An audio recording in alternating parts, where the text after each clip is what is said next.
Hi hello everyone. इस video के अंदर हम देखेंगे कि एडॉप्शन जो होती है वो कब वैलिड होती है हिंदू लॉ के हिसाब से, जो हमें हिंदू लॉ के अंदर बताया गया है कि व्हेन इज एडॉप्शन वैलिड। तो सेक्शन 6 के अंदर हमें दे रखा है हिंदू लॉ के अंदर जो एडॉप्शन का एक्ट है उसके हिसाब से सेक्शन 6 के अंदर बता रखा है कि क्या एसेंशियल्स है जो कि आपको फुलफिल करने होते हैं अगर आपको किसी चाइल्ड को अडॉप्ट करना है। तो 4 चीज़ें दी गई हैं। उससे पहले मैं आपको इन्फॉर्मेशन दे दूं कि अगर आप अपनी लॉ की क्लासेस लेना चाहते हैं, चाहे आप जुडिशरी की क्लासेस लेना चाहते हैं या फिर आप अगर अपनी सेमेस्टर की प्रिपरेशन करना चाहते हैं, तो उसके लिए आप ये जो नीचे आपको नंबर शो हो रहा है उसके ऊपर आप उनसे कॉन्टैक्ट कर सकते हैं।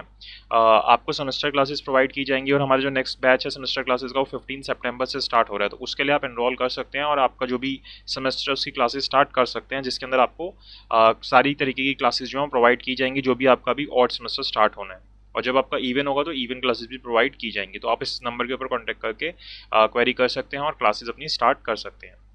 ठीक है, तो चलिए व्हेन इज एडॉप्शन वैलिड की एडॉप्शन जो है वो वैलिड कब होता है। तो बहुत सिंपल सा है कि एडॉप्शन कब वैलिड होता है। 4 चीज़ें आपने फुलफिल करनी है। अगर ये 4 बातें फुलफिल है तो जो एडॉप्शन है उसको क्या माना जाता है, वैलिड माना जाता है। पहली बात, the adoptive parents have the capacity and the right to adopt. की जो एडॉप्टिव पेरेंट्स है यानी कि जो पेरेंट्स बच्चे को अडॉप्ट कर रहे हैं उनके पास क्या है, कैपेसिटी है एंड राइट्स है अडॉप्ट करने की। ये आगे चल के ही इसी एक्ट के अंदर हमें बताया गया कि किस क्या क्या उसके पास कैपेसिटी है, क्या क्या राइट्स होने चाहिए पेरेंट्स के पास, तब वो अडॉप्ट कर सकते हैं। तो पहली चीज़ आपको ये याद रखनी है आगे बढ़ने से पहले कि जो पेरेंट्स हैं जो अडॉप्ट कर रहे हैं उनके पास कैपेसिटी एंड राइट्स हों अडॉप्ट करने की। ये दोनों वर्ड आप अच्छे से याद रखिएगा, कैपेसिटी एंड राइट्स। आप अपने आंसर में लिखोगे तो आपका आंसर जो है वो ज़्यादा अच्छा माना जाएगा और वो पूरा माना जाएगा, तो आपको मार्क्स मिल जाएंगे।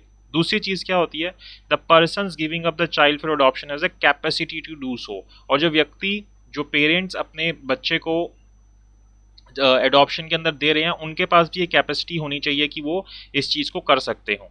ठीक है, तो जो लेने वाले हैं, जो बच्चे को एडॉप्ट करेंगे, उनके पास भी क्या होनी चाहिए, कैपेसिटी एंड राइट्स होने चाहिए। और जो बच्चे को एडॉप्शन के अंदर देगा उसके पास भी क्या होनी चाहिए, कैपेसिटी होनी चाहिए कि वो उस बच्चे को एडॉप्शन के अंदर दे सकता है। 2 बातें कंप्लीट होती हैं।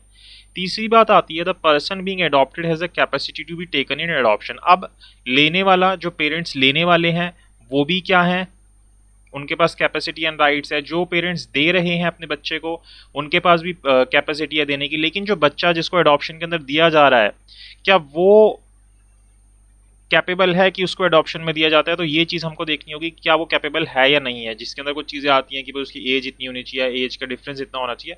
तो वो सारी चीज़ें हमें देखनी है। तो तीसरी चीज़ क्या हो गई कि जो पर्सन जिसको अडॉप्ट किया जा रहा है वो उसके पास कैपेसिटी है या नहीं है कि उसको एडॉप्शन में दिया जा सकता है या नहीं दिया जा सकता। तो सिंपल सी चीज़ है, जो पेरेंट्स ले रहे हैं बच्चे को वो भी कैपेबल होने चाहिए। जो पेरेंट्स या जो पर्सन एडॉप्शन के अंदर दे रहा है किसी बच्चे को वो भी कैपेबल होना चाहिए देने के लिए, उसके पास कैपेसिटी होनी चाहिए। जिस बच्चे को दिया जा रहा है उसके पास भी कैपेसिटी होनी चाहिए कि इसको दिया जा सकता है एडॉप्शन के अंदर, ऐसे किसी को थोड़ा ना आप एडॉप्ट कर सकते हो।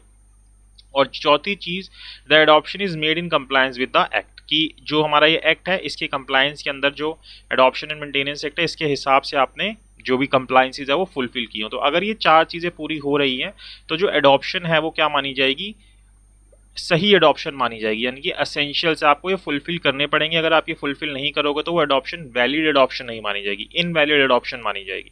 तो आपकी एडॉप्शन वैलिड कब होगी हिंदू लॉ के अंदर, अगर आप ये 4 चीज़ें फुलफिल करते हो। तो आपसे अगर पूछता है when is adoption valid as per Hindu law, तो अगर आप ये 4 चीज़ें लिख देते हो, अगर आपसे छोटा सा क्वेश्चन पूछा जा रहा है तो आपको इसके अंदर मार्क्स मिल जाएंगे। लेकिन अगर वो आपसे ज़्यादा मार्क्स का क्वेश्चन पूछ रहा है तो फिर आपको ये एलोबरेट करना पड़ेगा कि जो एडॉप्टिव पेरेंट्स हैं उनके पास कब कैपेसिटी एंड राइट्स होते हैं, जो पर्सन चाइल्ड को एडॉप्शन के अंदर दे रहा है उसके पास कब कैपेसिटी होती है, जिस बच्चे को दिया जा रहा है उसको वो कब कैपेबल होता है कि उसको आप एडॉप्शन के अंदर दे सकते हैं, और बाकी क्या कंप्लाइंसेस होती हैं इस सेट के हिसाब से। तो अगर इन शॉर्ट अगर आपको लिखना पड़े तो आप ये आंसर लिखेंगे तो आपको इसके अंदर पूरे मार्क्स मिल जाएंगे। तो आई होप आपको समझ आया कि आपकी एडॉप्शन जो है वो कब वैलिड होती है। इन चीज़ों के ऊपर हम सेपरेट वीडियोज़ के अंदर समझ लेंगे, छोटी छोटी वीडियो के अंदर, कि कब एडॉप्टिव पेरेंट्स के पास कैपेसिटी होती है, कब पर्सन जो एडॉप्शन के अंदर दे रहा है उसके पास होती है, जिसको एडॉप्ट किया जा रहा है उसके पास कब कैपेसिटी होती है। तो इनको हम सेपरेट वीडियोस में समझ लेंगे। तो आई होप आपको वीडियो अच्छी लगी तो प्लीज़ लाइक कीजिएगा, शेयर कीजिएगा, चैनल को सब्सक्राइब जरूर कीजिएगा और क्लासेस के लिए आप कॉन्टैक्ट कर सकते हैं। Thank you so much for watching this video.